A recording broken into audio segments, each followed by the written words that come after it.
Hi guys, this is Vidas. Welcome to Learn with Vidas series, and today I'm delighted to be able to teach you how to improvise a three-part Fuguette on the hymn tune called GROSSER GOTT. GROSSER GOTT, dir loben wir, or dich loben wir, probably in German. So this is a great tune. It's like a German version of famous chorale, and really beautiful for today's lesson. I've been doing some improvisation and composition in Fuguettes this week, so it's really been useful tool to teach today. Hopefully you will enjoy this teaching, and this type of Fuguette is really one of the ideal hymn introductions if you want to play like a minute piece. So wonderful. Hi Dawn, welcome, good to see you here. We'll start shortly. Basically, now let's open the hymnal to the hymn tune called GROSSER GOTT, right?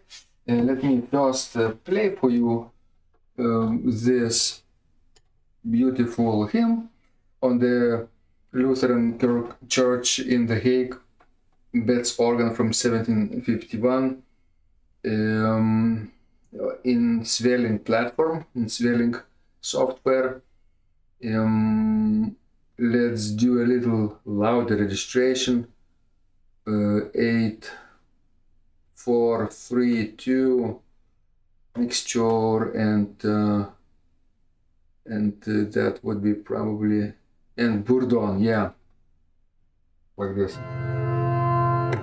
So let me play the tune for you with harmonization, and then we'll go on from there, okay? Here we go.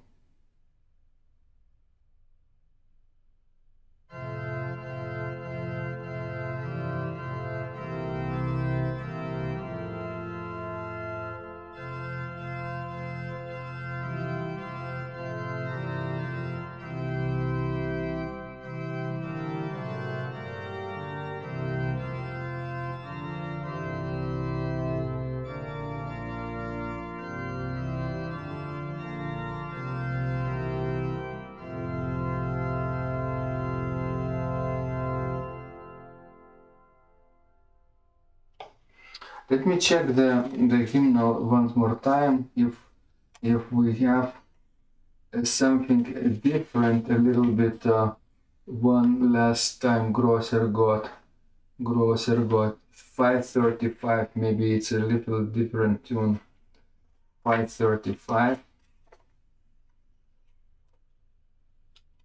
Yeah, probably. Holy God, we praise your name. That's the one I'm looking for. Yes, GROSSER GOTT, yeah, tune by Maria Teresa from the Catholic Gesangbuch, Katholisches Gesangbuch in 1774. Text source unknown, but translated by Clarence A. Walworth in the 19th century.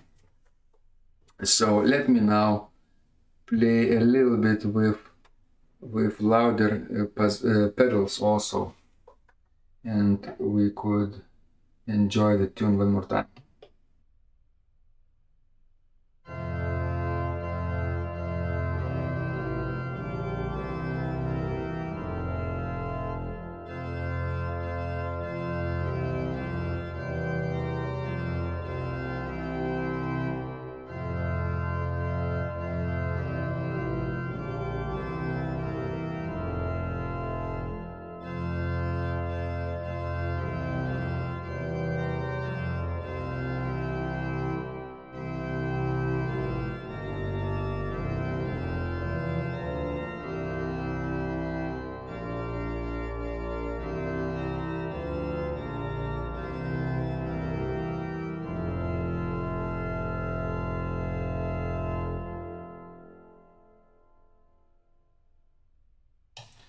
Yeah, that's how it sounds from the Lutheran hymnal 535. Holy God, we praise your name, in F major.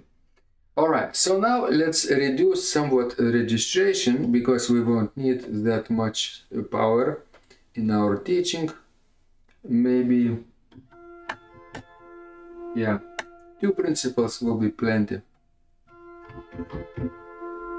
on Rugwerk or on Hauptwerk. Yes.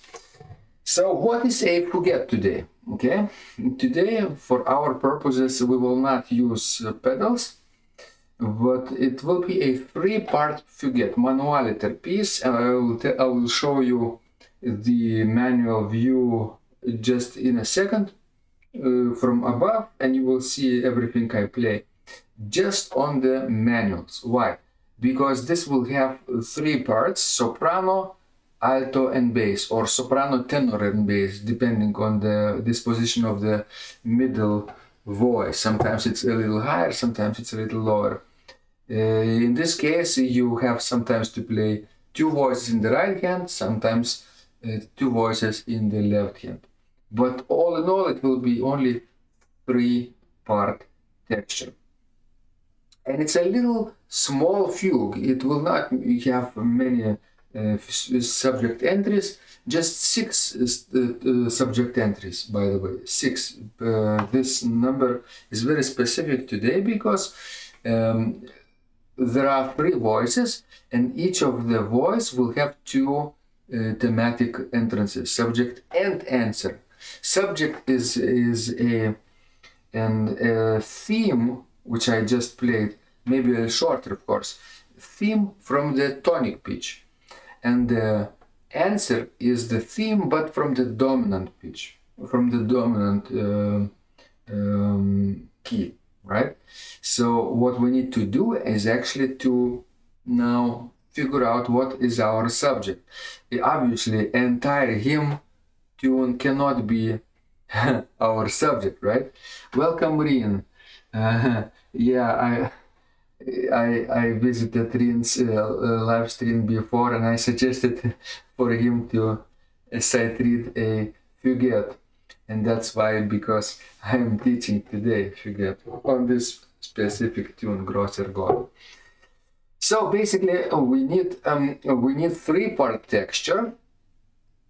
And the first thing we need to do is to figure out the subject, as I told you. So the subject could be 1 phrase or 2 phrases, actually. Let me play for you just 1 phrase, and after that, the second phrase as well. We'll see.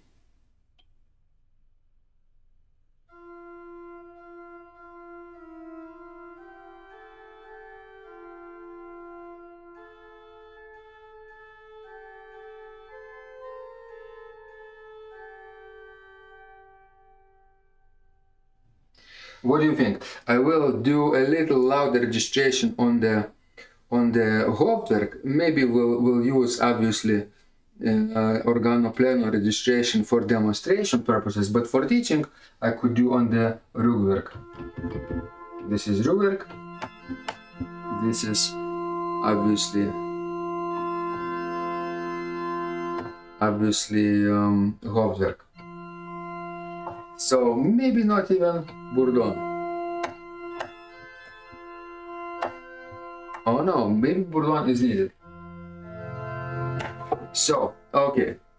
One more time I will play the tune for you and stop.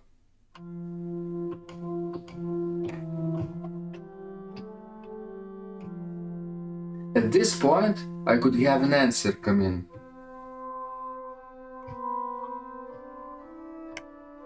And then again, subject.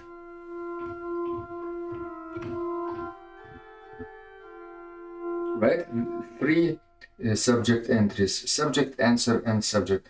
But I could do a longer version of the subject as well, like this.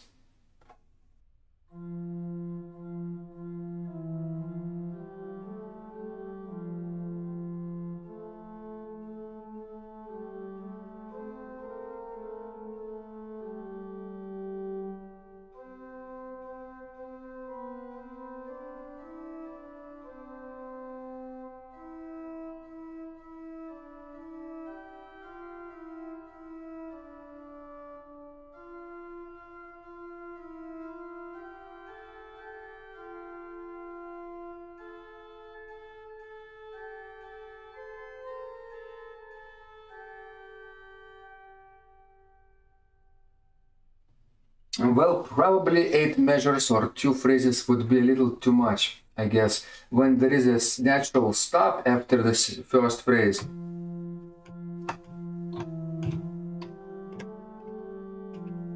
And here, that would be a good place to start an answer. Like this. Yeah, that will be 4 measure subject for today.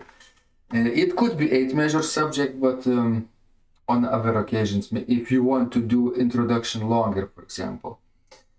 Right? All right, so now let's practice, right? The first step is to play subject in all octave, right? Lower, higher, and middle. Lower, higher, and middle. Just the subject, and then later the answer.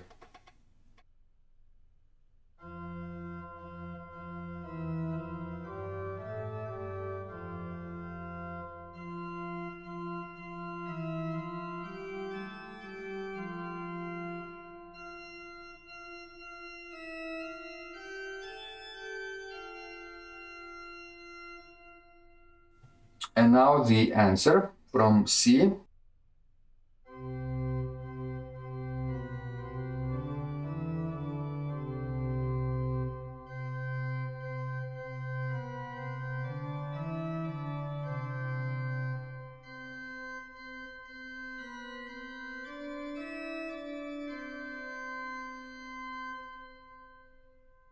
Pretty easy, isn't it? To play those 4 measures I could do all day, right? But it's just the start, because next we need to create one voice texture, which I just demonstrated, but in the same order that the subjects and answers will appear in the Fuguette.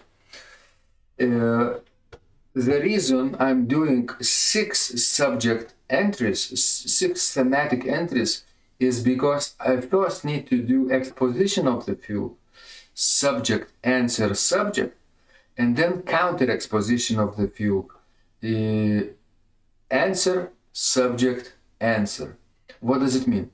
If I start with the lowest voice and then continue upward, alto and the soprano, bass, alto, and soprano, each of those thematic entries will be either in the subject or the answer area, right? Either in the tonic or in the dominant key, right? So we start with the tonic in the bass, then in the dominant in the alto, and then in the soprano in the tonic again. And then afterwards is the counter exposition. I do the bass line again, but from the answer perspective, from the dominant key, from the C, right? C, F, C. At first it was F, C, F. Now will be C, F, C. Does it make sense? This is called counter exposition. That's why we'll have 6 thematic entrances. Let me practice for you this way. One voice.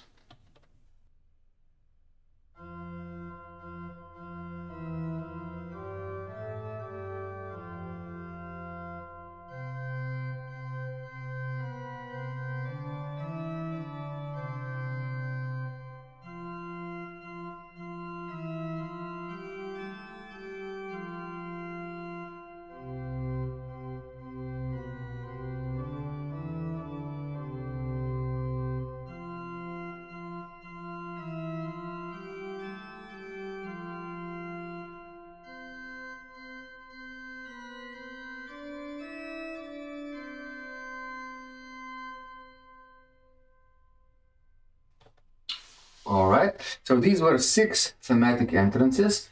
F major, C major, F major, again C major, F major, C major. And then, this is not the end of the Fuguette.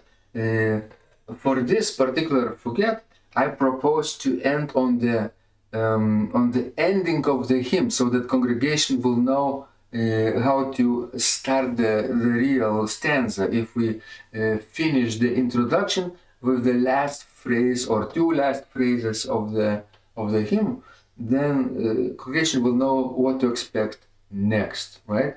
They will start singing from the top. So I think I will do two last phrases like this.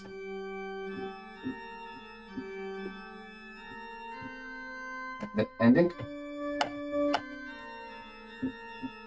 in the soprano. All right. So now let me do it one more time. F major, C major, F major, C major, F major, C major, and then ending of the hymn in the soprano. Here we go.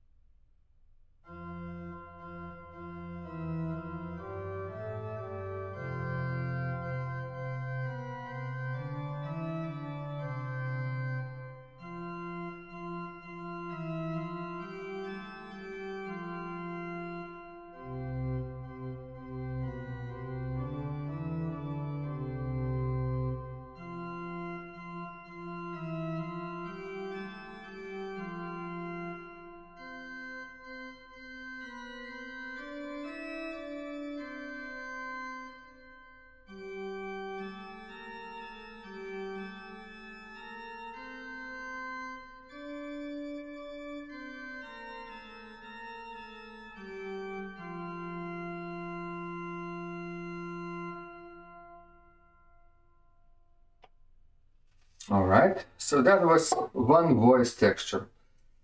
Okay, now let's do two voice texture, and in doing this I will add a counter melody, counter subject. If we start with the bass in the tonic, the next thematic instance is in the alto with the dominant, with the answer. And on top of that, or below it, the bass will play the counter subject, right?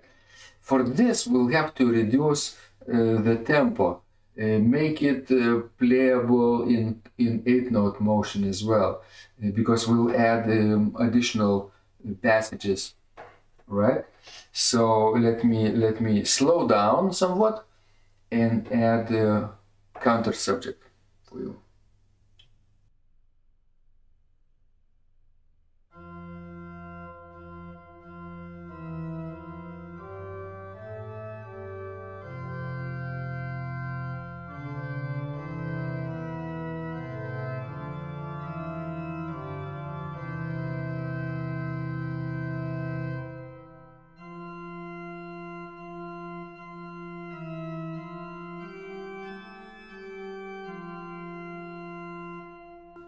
So that's the idea. Basically, I always need to keep playing in two voice texture in a slower tempo. What about the rules for the counter subject?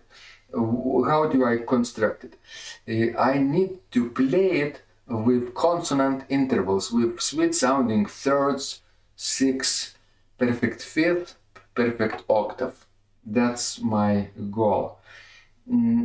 If I want to use invertible counterpoint, meaning the melody below can be played above the theme, then I have to avoid perfect fifth at all, because perfect fifth, when inverted, is perfect fourth, and perfect fourth in this style is still considered a dissonant. So I could use major and minor 6, which in inversion will become major and minor third, right? And vice versa.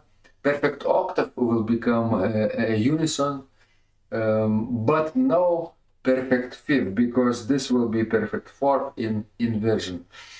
But I could do, of course, perfect fifth without inverting it, right? Figuring out another version of counter subject while I'm playing other thematic entries as well. It doesn't have to be sustainable sustainable counter subject at all. Yeah.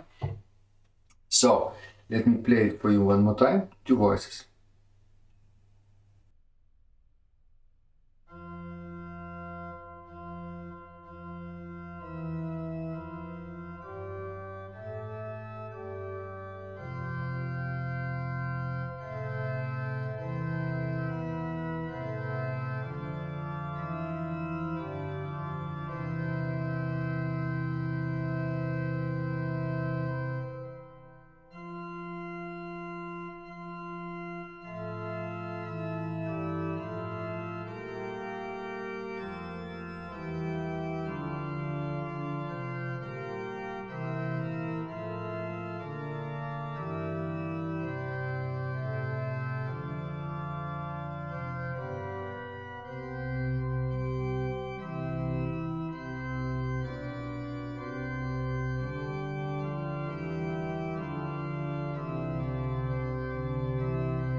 Okay, that's entire two-part texture, and I played subject, answer, subject, answer, subject, answer, with counter subject on top of it or below it, and ended with the two last phrases of the hymn in the soprano voice in two-part texture. So, but that's about the same length of the Fuguette that we'll be using in three-part texture as well. We just need to practice a little bit more two-part texture, and then we can talk about adding third voice. Okay, let's do it again.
Okay, feel free to ask, of course, questions if you have any right now. But that's about the same principle that I'm using. Two-part texture, two-part contrapoint, sometimes invertible, sometimes not invertible. But notice how I switch keys between F major and C major and back to F major. And then C major again, F major and C major later on, and finishing with the last two phrases of the hymn. So that's our plan, right? If you having trouble improvising or writing it down, of course, in two-part textures, don't attempt to do it in three voices just yet. Yes, because this has to be easy for you. This has to be the same feeling as you would be playing just one voice, single line. For some people, one voice is enough of a challenge, right? Because you have to think tonic, dominant, tonic, dominant, tonic, dominant. And that's already confusing for some people, right? So don't attempt two parts or two bitzeniums, right? Unless you can do one single voice fluently throughout the Fuguette. Usually it takes 3 correct repetitions in a row to do each step. One voice, 3 correct repetitions in a row. And two voices also. Two voices require 3 correct repetitions in a row.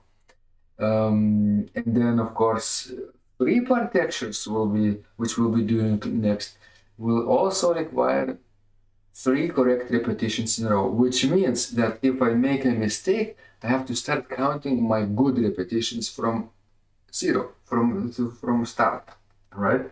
Only this way you are sure you're not doing it too fast. You're not playing a part which is still too difficult for you. You have to stay within your limits of ability, and then gradually be acquainted with a little bit more difficult texture, like 2 voices or 3 voices. Does it make sense? I hope it does, because this is the basis of everything that we've been talking about in this channel and in this community, Secrets of Organ Playing. Everything can be learned if you subdivide into smaller fragments, into smaller details, into smaller challenges. Big problem become many small problems, and you can tackle each of them individually rather than everything at once. If I told you, play a Fuguette now in 3 parts, many people would panic, right? But I'm teaching you step-by-step approach. One voice first, 2 voices later, and only then 3-part texture. Guess what? If you wanted, you could do 4-part texture later on, but it would require exponential amount of practice, because to play 3 parts is not twice as difficult as 2 parts actually is. It's even more times difficult, right? Because when you're playing just one single voice, there is only one version you could do, a single voice. But if you suddenly trying to do bitzeniums in 2 voices, then you have to practice 3 combinations: upper voice, lower voice, and both voices together. 3 instead of 1, right? We're not doing twice as much, but we're doing 3 times as more, right? And from 2-part texture, if you want to do 3-part texture instead of 3 versions, right? You have to do 7, because voice 1, voice 2, voice 3, voice 1 and 2, voices 1 and 3, 2 and 3, and only then 1, 2, 3 together. 7 variations, 7 versions. And 4 voices after that will require 15 combinations of practice. So it's exponentially more difficult, right? So let's do it one last time. I did twice already for you, so let's do it the 3rd time. 2 voices.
Okay, every time it could be a little bit different. This way you can improve. And if this is a little too difficult, go back and do it a little slower. If this is too difficult, go back and do one voice at a time. One voice. All right, now let's move on to three-part texture. Three-part texture, the same structure as before. Tonic, dominant, tonic, dominant, tonic, dominant, starting from the lowest voice, middle voice, and the upper voice. And then lowest voice, middle voice, and the upper voice. And then the ending of the chorale is our structure in three-part texture as well. Now you might be asking, why do I need to start with the lowest voice? Can't I play with the highest voice at the beginning? Can't I do this?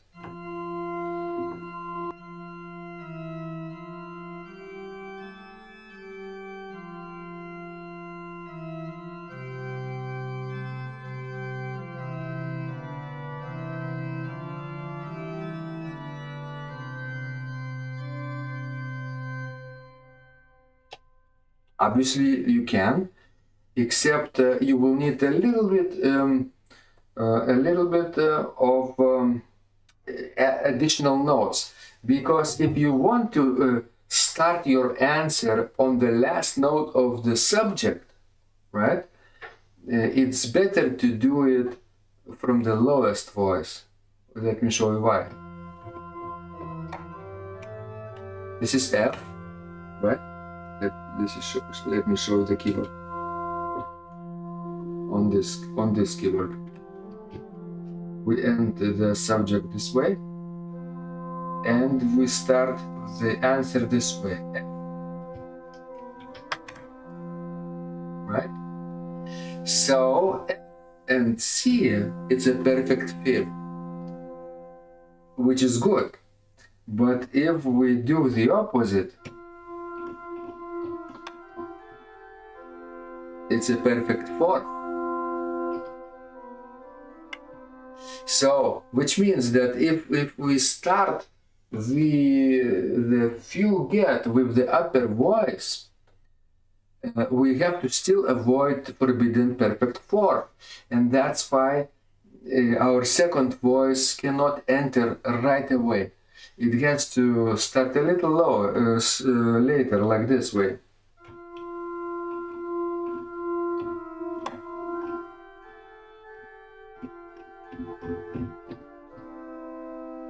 Then we have C in the lowest voice and E in the higher note, and we have what? Major third, which is okay, which is still okay. But perfect fourth is not okay in this style. So in order not to complicate things, I advise you to start your Fuguette with the lowest part first, and then move your way upwards. Bass would be subject, alto would be answer, soprano would be subject, bass would be answer, alto would be subject, and soprano would be answer. And then the final two phrases of the hymn to finish the Fuguette. Does it make sense? It's just easier for you this way. And if you start with the lower part, you're actually in advantage, because the first subject entry is without any accompaniment, without any counter subject. And what happens next, you're actually harmonizing the C major version of the tune, right? And your tune is still in the upper position, which is easier.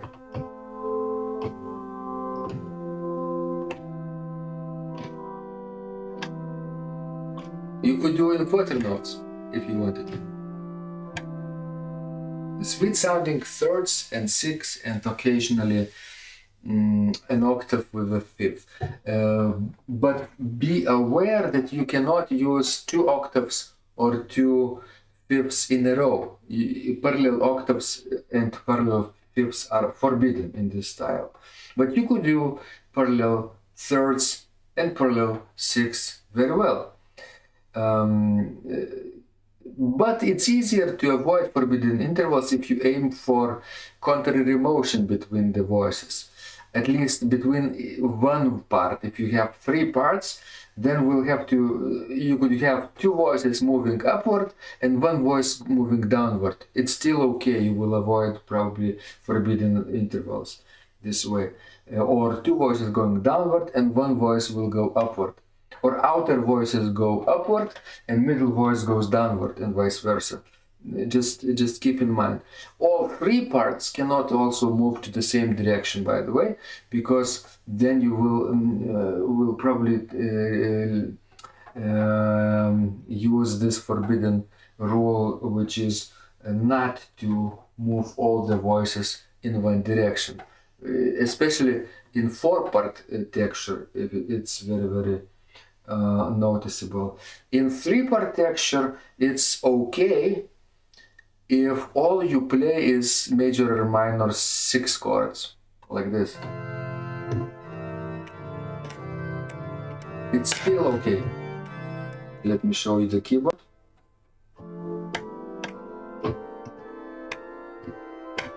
This type of movement is okay. First inversion chords in one direction, but you cannot do it for long, maybe for a few chords, and then later have to split one voice and move to the contrary direction. Why do these rules exist? Because each voice has to be as independent as possible and as natural as possible. If you start playing everything in parallel, they will become like one voice, more like homophonic music, where there is a soprano melody and the other voices are more or less accompaniment. In fuguettes and fugal writing, we have to start avoiding this and treat each voice independently. All right, let me drink a little bit of tea and then I'll come back to you.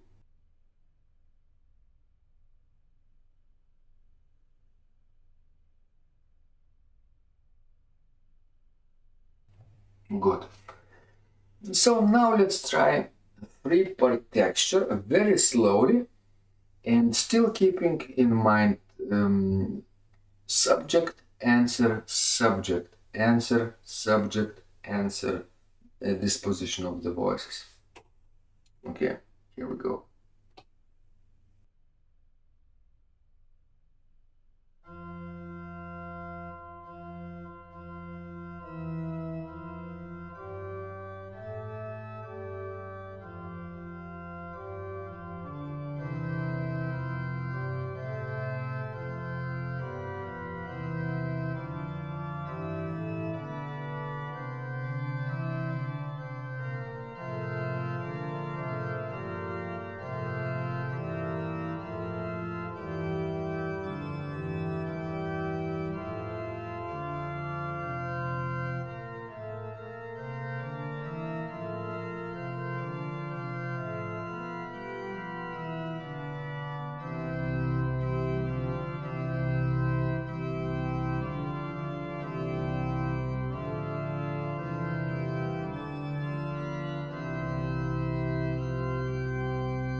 So that's one version of three-part Fuguette.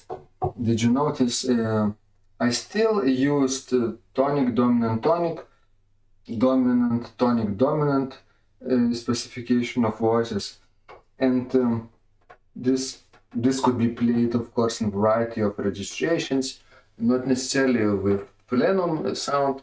Let's try now a softer registration with two principles, okay, on the Hauptwerk, as you can see in this registration on the Hauptwerk, Prestant 8 and octave 4. And I will play for you the second version. Can it be improved? I hope so. With every repetition you can hope to improve. Here we go.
So that was the second version, right? Notice I did a little bit different. I played some interludes between the subject or answer entries, sometimes preparing the next subject or answer entry in a way that this particular next voice will be silent. So even in the middle of the Fuguette, I would have two voice texture instead of three-part texture all the time, right? If my next voice enters in a soprano part with the, let's say, with the dominant key, I could use a few notes silence in my right hand, in my upper voice. This way I will give the singers or my fingers a way to breathe, right? And the listeners could understand, oh, this is the moment the soprano part comes in with the answer. If that voice has been silent for a few notes, for a couple of measures, let's say, right? And this way you could expand your Fuguette a little bit, playing duets and dialogues between two voices.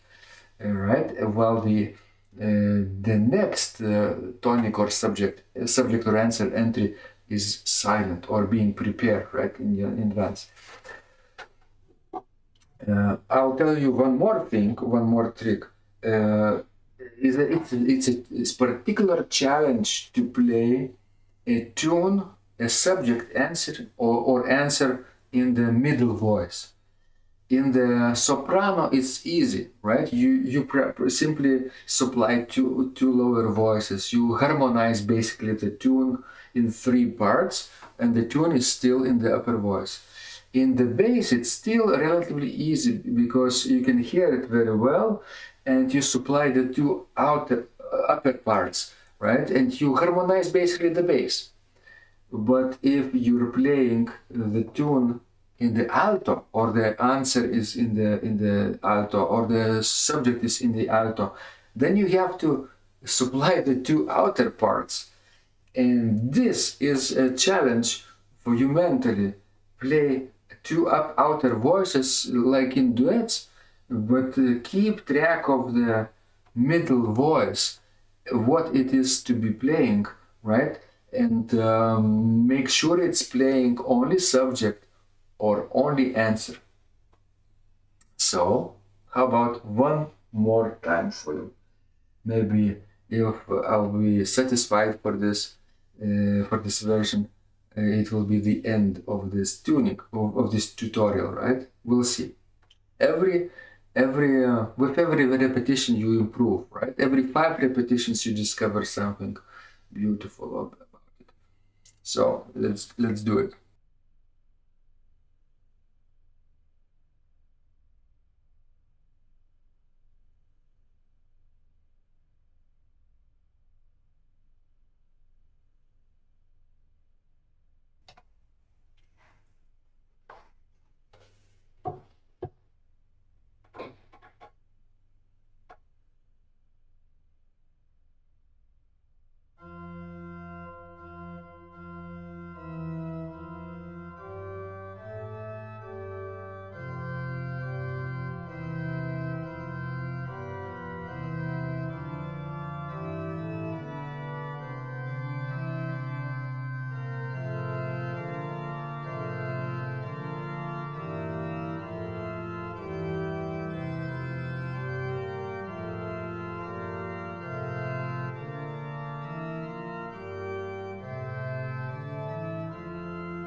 What do you think? I think it could be improved a little bit more, even.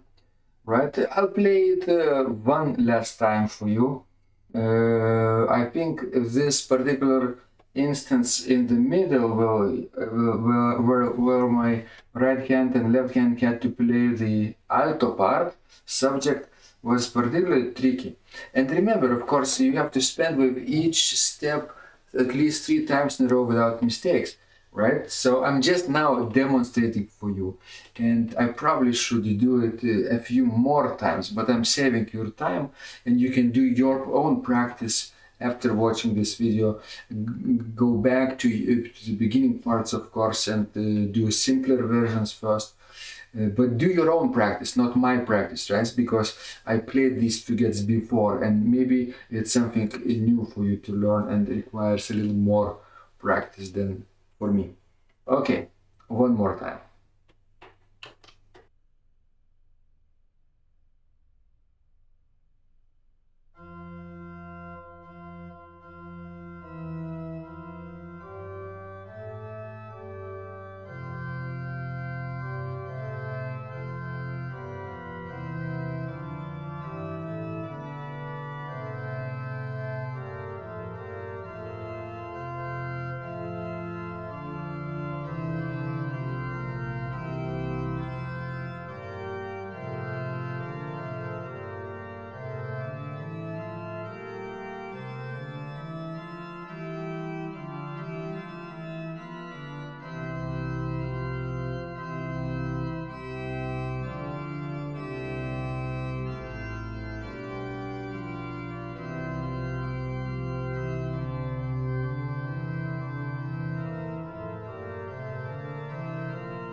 So, I think it's getting better and better, but I still using a little bit too much of dissonant intervals, and sometimes using parallel motion in all direction, in all the voices, and sometimes parallel octave here and here.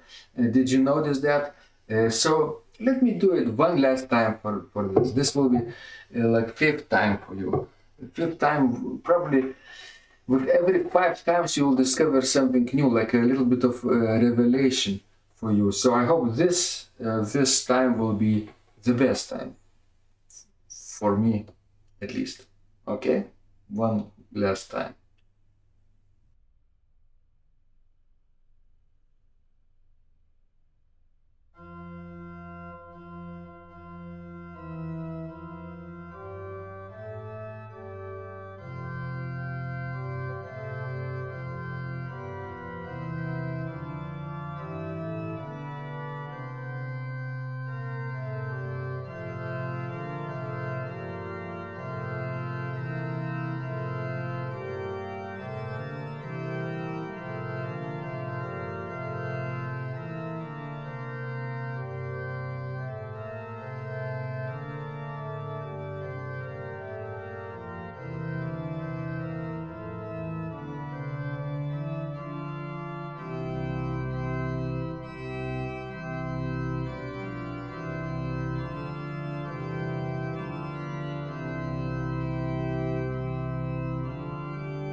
Yeah, this is a little better, but still not perfect. In the middle, this one instance which bothers me, where the middle voice has the subject and the outer voices have to accompany this subject.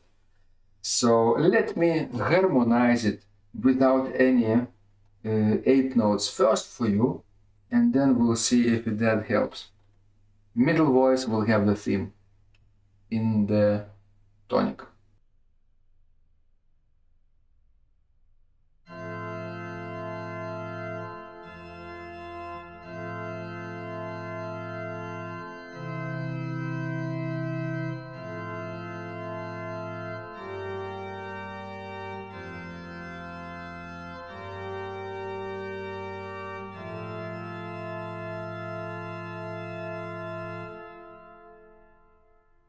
Yes, it's better now when I isolated the problem. The trick is obviously to play as much thirds, as much sixths as possible in contrary motion with the theme. One more time.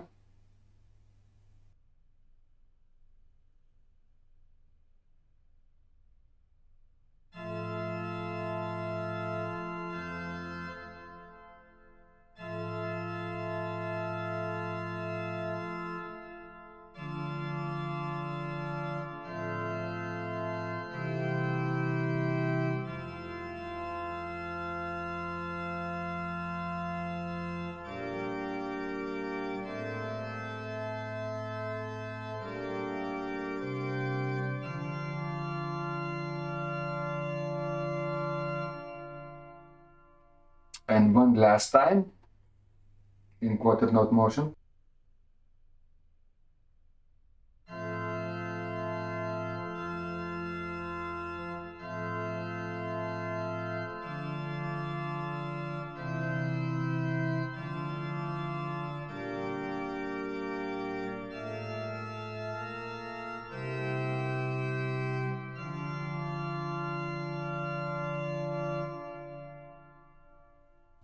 You see, when we isolate the difficult problem, this problem disappears actually. It's not as difficult. So let me play it for you one last time and see if I can play it even better. Here we go.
And after that, of course, would come the tune itself, a beautiful tune with more powerful registration. Let me play it for you with the trumpet, of course. Harmonization.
So of course the last harmonization which comes after this Fuguette could be actually even more advanced than it is written in the hymnal, right? You can supply passing notes, neighbor tones, even a little different harmony if you want, like I tried to do it. Let me do it even more fluently for you, like a little bit hymn prelude for you after this Fuguette. Here we go.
So maybe this is a lesson for another day, how to add more fluent harmonies and passing tones and neighbor tones, additional voices if you want, into your hymnal harmonization of the hymn. That would be obviously very useful as well. Alternate harmonization and more advanced hymn playing. But I hope you enjoyed this tutorial of today, playing and practicing, of course, 3-part Fuguette on GROSSER GOTT.